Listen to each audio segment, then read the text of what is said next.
Subscribe करें CGPSC अड्डा channel को for all government jobs related updates और साइड में बेल आइकन को दबाना बिल्कुल भी मत भूलिएगा।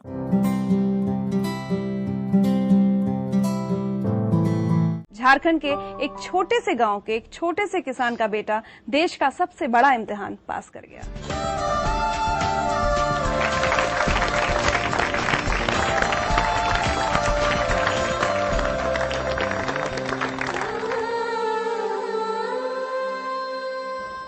इंद्रजीत, सिर्फ 24 साल की उम्र और देश की सबसे बड़ी सरकारी नौकरी, सब कुछ सपने जैसा लगता है?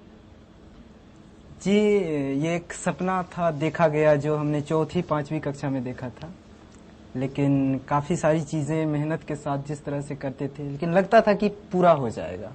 एक बच्चा ये सपना देखता हो कि वो एक दिन IAS बनेगा, सुनकर थोड़ा अजीब सा लगता है। जी, अजीब तो है, लेकिन कहते हैं ना कि जब सपनों के लिए इरादा हो कि हाँ, इच्छा नहीं होनी चाहिए, इरादा अगर हो तो फिर सारी चीजें, ये खेत, ये खलिहान, ये जो माँ का चूल्हा फूंकना, या फिर ये जो मिट्टी की जो दीवार है जो फट गई है, या फिर छप्पर टूट गया, उसके ऊपर एक एडवेस्टस रख दिया गया है, तो इससे जो जीवन के प्रति जो अनुभव बनता है, उसे जब कागज पर उतार देते हैं तो फिर UPSC तो क्या, दुनिया की कोई भी सबसे बड़ी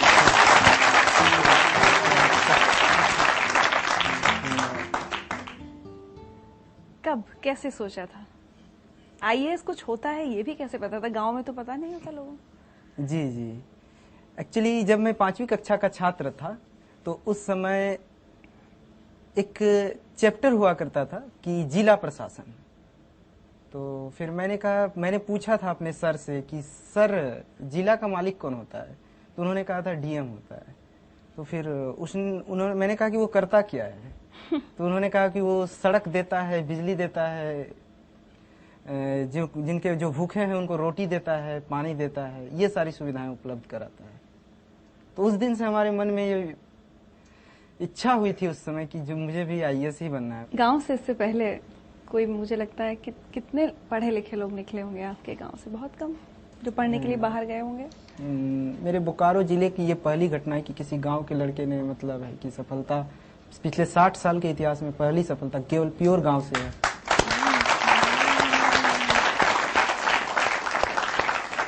झारखंड से दिल्ली आए थे आप तैयारी करने के लिए? जी हाँ, ग्रेजुएशन करने के तुरंत बाद मैंने सोचा था कि दिल्ली जाके तैयारी किया जाए। दिल्ली में आके बहुत अच्छे मित्र मिले और जिनके साथ मिलके हमने तैयारी की, अच्छी रणनीति बनाई और सबका सहयोग लिया। मैं मानता हूं कि UPSC जो है सहयोग और संयोग दो चीज की परीक्षा है। आज मैं आपके सामने हूँ, खुशी हो रही है। उधर देखिए। भैया, हम लोगों ने एक सपना देखा था, तुम्हें लाल बत्ती मिले, हमारा परिवार सुधरे, हम लोग भी अपने जो सामाजिक प्रतिबद्धता है, जो हम लोग चाहते हैं वो हमें मिले।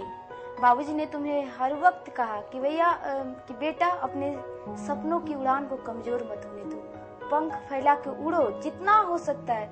उनकी पढ़ाई और हमारी थोड़ी मोड़ी हो सकता है, हमारी जो जरूरत है उसके भी समझौता किया गया, लेकिन उनके पढ़ाई के साथ कोई समझौता नहीं।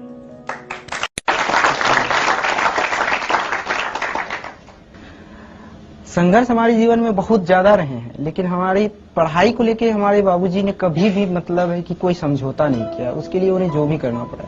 एक समय ऐसा था कि रहने के लिए घर नहीं था, तो फिर स्थिति ऐसी आई कि कैसे रहा जाए, मतलब कैसे क्या हो जाए। तो माँ लोग चली गई मामा घर, माँ और दोनों छोटी बहन। हम नहीं गए क्योंकि हमारी पढ़ाई थी। 5वीं कक्षा का मैं विद्यार्थी था उस समय। तो मुझे आज भी याद है कि एक आदमी केवल सहयोग के लिए लिया गया था और बाकी ईंट मैं पकड़ाता था, बाबूजी खुद कर नहीं लेते थे और खुद मिट्टी का गारा से बनाया गया घर है ये, और खुद ये सब किए थे। तो ये सब जिंदगी के अनुभव है। मैं इसे कभी भी संघर्ष मानता हूँ इसको, दुख नहीं है, ये संघर्ष है। दुख और संघर्ष में अंतर ये होता है कि दुख होता है कि जिसकी क्षतिपूर्ति नहीं हो सके, किसी माँ के लिए उसके बेटे से अलग हो जाना या असामयिक मृत्यु, ये सब दुख है। लेकिन ये तो जीवन के अनिवार्य अंग है, इसको संघर्ष कहते हैं और संघर्ष हर एक के जीवन में।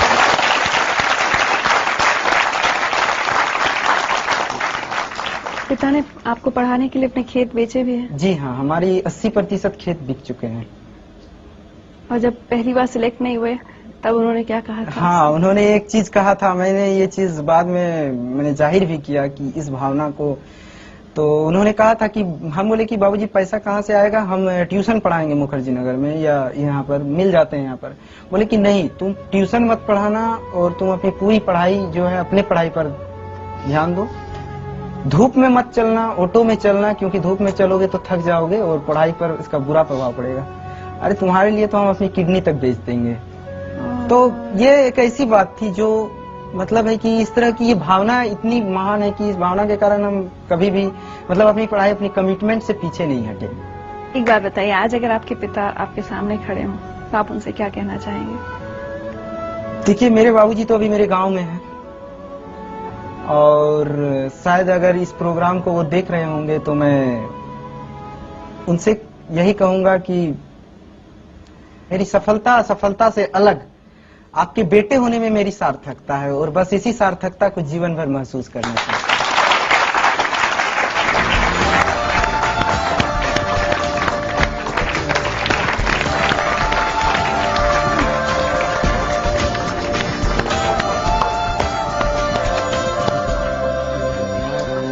ये तो सरप्राइज। प्रेम कुमार जी, हाँ बोलिए। कभी सोचा था खेती किसानी करते वक्त कि एक दिन बेटा एक सरकारी अफसर, सबसे बड़े सरकारी अफसर की गद्दी पर बैठेगा? एकदम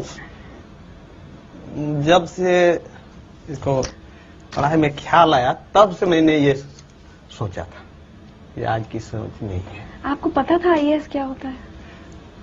आईएएस क्या होता है ये पता नहीं था, लेकिन अफसर जो होते हैं मेरे जिला के, हाँ। उसको तो देखे थे। हाँ, सही बात है। कभी अपने बेटे से ये नहीं कहा कि अरे तुम नहीं कर पाओगे, तुम कहाँ, मैं नहीं तुम्हारा खर्चा पढ़ाई का उठा पाऊंगा? मैं कैसे कह दूं, वो कभी नहीं सोचा। मैंने खर्चा उठाने के लिए तैयार था, मेरे पास जमीन थी, जमीन बेच कर देते। मेरे पिताजी ने मुझे मरने के बाद दिए, अब वो जमीन मैं इसको देता मरने के बाद, तो ये मैंने सोचा कि मरने के बाद क्यों मैं दूं, अब ये दे दे, और रहेगा तो बेटा का और नहीं रहेगा तो बेटा का। उधर देखिए। सिंघू जी बेटा कैसे हो? आप खाने पाने के ध्यान दीजिए। आज तुम्हारे लिए गुड़ रोटी बनाई है। आज ट्रेनिंग में ज्यादा खाना पीना का ध्यान दीजिए। आज तुम्हारे लिए हम दुल्हन खज के रखे हैं, रिश्ता तय हुआ है। खाना आपको तैयारी गुड़ रोटी है।